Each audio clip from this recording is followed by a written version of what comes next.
Good morning, good afternoon, and good evening, mga kakuripots. Okay, so may mga nag-request nitong mouse na to. Pero sa totoo lang, bago pa nila ni-request, hawak ko na to. Okay, ginagamit ko na talaga to. So, ito yung personal na main mouse. Main personal mouse or personal mouse ko siya.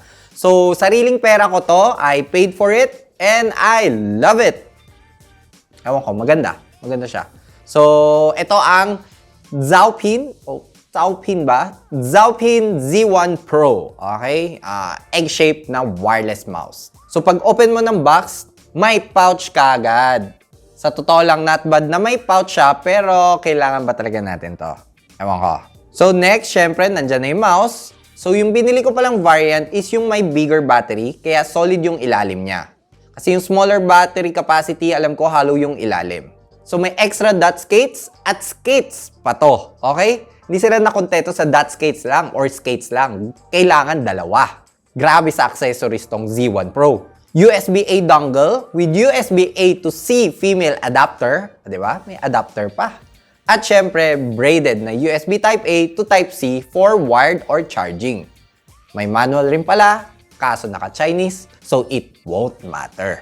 So, unang pag-usapan natin ay yung design niya. So, nabanggit ko na kanina sa ilalim na solid siya. Ewan ko, depende kung anong trip nyo. Siguro, medyo bago kasi yung hollow sa ilalim, yung medyo may butas. Okay, so kanya-kanyang trip na rin siguro yan. So, ayan. So, simple lang naman yung ilalim niya. Nandyan yung on and off switch at saka yung DPI buttons. Button. Tapos, regarding naman sa texture niya, smooth naman. Kaso yun nga, parang nakikita yung battle scars pala niya. Okay, so actually kahit hindi pa ganun katagal, 1.5 months ko pa lang siya gamit. Actually, kahit hindi pa 1 month, medyo lumitaw na yung battle scars niya, aka libag. Okay? Yung mga dumi-dumi. Okay, so suggest ko lang, kung bibili kayo nito, I suggest na bilhin nyo na lang yung darker colors or yung black na kagad para hindi mo na makita yung dumi. Ewan ko, kita nyo yan. Kita nyo yan dyan. Kita to sa ano. Siguro akala nyo shadow lang pero libag ko yan. Okay?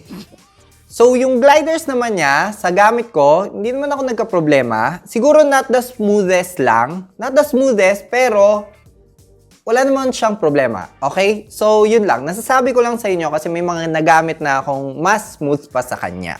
Okay? So, if ever naghahanap pala kayo ng mousepad na pag-glidean ng mouse nyo, punta lang kayo sa Level 1 PH. Okay? Both sa Lazada and sa Shopee meron kami. Nagko-customize rin kami, so punta lang kayo doon, i-chat nyo ang CSR, tanongin nyo kung paano pag gusto nyo customize, pero marami rin kaming design, tulad na itong mga pinapakita ko sa inyo. Okay? Links will be at the description down below na lang. So tapos, yun nga, small na egg-shaped mouse siya. So parang yung Fantech Aria na nagamit ko dati. Okay? So ito yung pinalit ko sa kanya. Mas matangkad ba? Or mas mahaba, mas malapad, tsaka mas matangkad. Ito yung tangkad. Okay? Ng konti ang Fantech Aria kaysa dito. So, mas maliit to ng konti sa Aria. So, yung transition ko, halos wala masyadong difference. Okay? Mabilis ako naka-adapt kasi halos same nga lang sila talaga. May konti lang talaga silang, pinagkaiba. Konti lang. Ang pinagkaiba lang nila ng Aria is yung switch nila. Okay? So, ang gamit dito is Huano micro switches with pink dots. Yun yung base sa Pix Nakita ko sa Pix, yun yung nakasulat. Pero hindi nila sinabi ko ano yung shell. Ang hula ko transparent blue shell nung Huano. Based rin sa Pix. Okay? So, assume lang Okay? So, Huano blue, transparent blue shell, pink dot. Okay? Ang switches niya.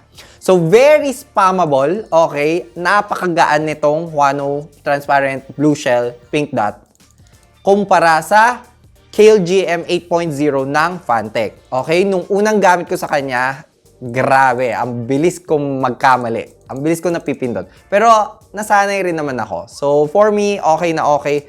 Siguro better rin naman talaga siya pag nasanay ka kasi mas mabilis mong napipindot.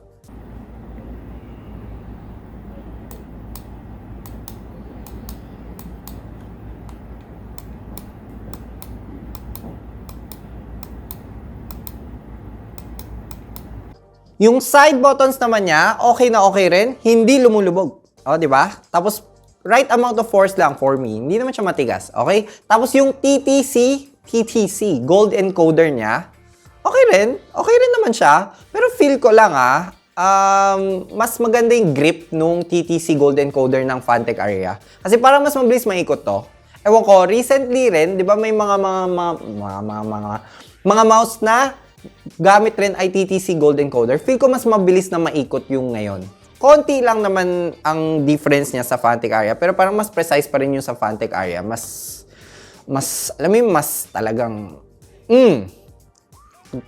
gets nyo yun pag nagamit nyo yun. Pero okay pa rin naman siya. Pero yun nga, mas malambot, mas mabilis lang maikot yung scroll wheel niya ngayon. Pero same TTC Gold Encoder lang naman siya. So, yun. Pati yung button niya, yung scroll wheel button niya, mabilis naman siya mapindot. Pero for me, not bad naman ng mabilis mapindot na scroll wheel kasi bihira naman maka-accidental click sa scroll wheel button. Okay? Kasi talagang pinindot mo yan pag nagkamali ka ng pindot, di ba? Talagang pinindot mo yan. Imposible magkamali dyan. So yes, punta naman tayo sa pinakamagandang feature nito, feel ko yung weight niya, which is weighing at 53 grams. Okay? So kung madalas kayo nanonood ng mga mouse videos ko, alam nyo na gusto ko yung mga ganyang weight. Pero for me, siguro, sakto na ang around 50 grams. Feel ko pag bumaba pa sa 50 grams, feel ko sobrang gaan na nun. Ewan ko, hindi ko na alam kung ano palaman nun. Pero yun nga, masyado na magaan siguro ang below 50. For me, sakto na siguro. Baka kainin ko tong mga sinasabi ko ngayon. Next time, sabihin ko, ang sarap ng 40 grams. Okay? So, ayan, 53 grams. Pero take note guys, ito yung bigger battery. So, yung mga 200 mAh na battery siguro, baka mas magaan pa yon. Siguro minus 2 grams pa. Kasi based sa kasi nakasulat, iba rin yung grams nito. Pero basta 53 grams to. Okay? So, baka ito yung 500 mAh. Nabanggit ko na ba kanina? Basta ito yung 500 mAh yung binili ko. Pero kung gusto nyo rin bilhin yung 200 mAh version, okay rin. Kasi itong 500 mAh version inabot ako ng around 2 weeks of battery life. 2 weeks. 2 weeks, di ba? Pero syempre, lighting off yun. Pero di ba, 2 weeks. 2 weeks, halos nakakalimutan ko nang i-charge to dahil alam mo, parang wired na siyang gamitin. 2 weeks, hindi mo siya i-charge. 2 weeks, okay? Isa pa, 2 weeks, okay? Muntik pa maging 1. 2 weeks, okay. Ayun. Kasi sa totoo lang, kaya ako naghanap ng bagong mouse kasi yung Fantech Aria ko, parang 2 days na lang. 2 days. Wala na, lobat na agad. Okay, every 2 days, charge ko na yun. Kaya sabi ko, hanap na ako ng bago. Buti na lang, nahanap ko tong mouse na to. Tapos pagdating naman sa software niya, syempre meron rin.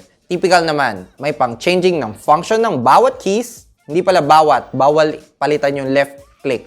Changing ng DPI, polling rate. Yung sa sensor settings, kinapakapa ko lang kasi hindi ko gaano alam yung ibig sabihin ng iba. So, ayan. Kita nyo naman yung settings ko ngayon. Naka-check lang yung peak performance kasi syempre gusto ko ng peak performance. Okay?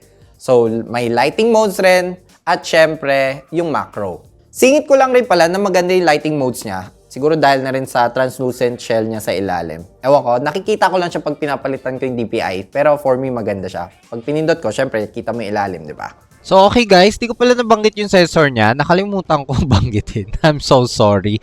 So, yung sensor niya is syempre yung sikat niya na 3395. Okay, tapos meron rin binabanggit na Nordic 52840 ata. Tama ba yung number ko? Basta yung Nordic something. Yun ata yung microprocessing unit niya. So, tingnan natin ngayon sa Valorant.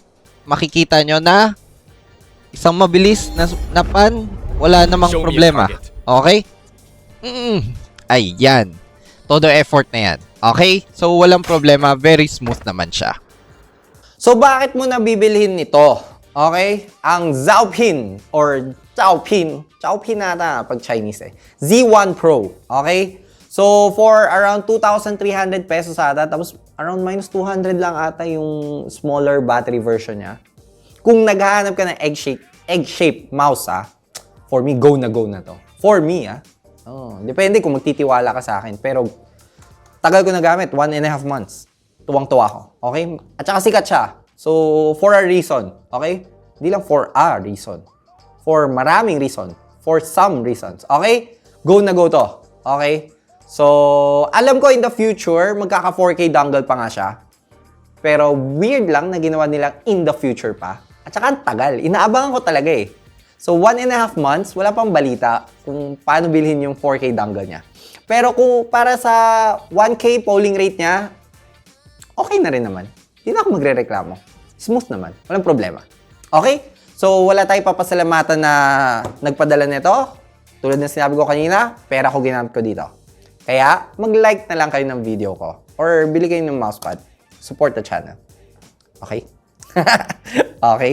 So, like this video naman kung nakatulong ako sa pag-shopping nyo. And consider subscribing na lang to support the channel. Okay? Maraming ways para ma-support yung channel. So, sige na. Let's do this again next time. Bye-bye!